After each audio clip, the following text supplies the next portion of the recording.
Chik manyien madhi kedo gi jok matiyo marach gi mbui mag tudruok manchano oketie kogno gi jatend piny William Ruto dhi nyime gi nyuolo paro mopogore opogore e kind jotelo. Jaod bura ma kaunti ma Kirinyaga Njeri Maina wacho ni chik makamano okel mar dino duond jogo mosebedo ka keto sirikal tesre mondo mi kik gigol pachgi.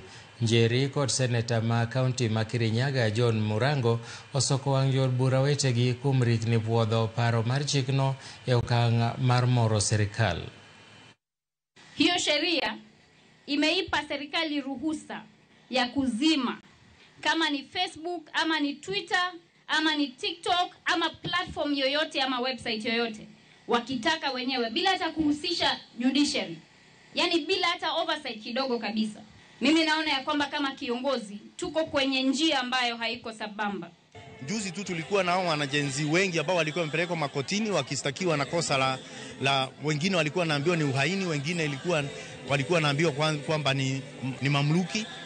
Ndio tunasema sheria kama hizo asifai muda kama huu. Na ndio ningeomba wananchi ya kwamba tukae macho kwa sababu mbunge kama imeamua kuwa itakuwa inapitisha sheria bila kwenda kuongea na watu. Sijui nani alikaa chini na mwananchi kama hapa Kirinyaga sahi akasema kwamba mashamba yao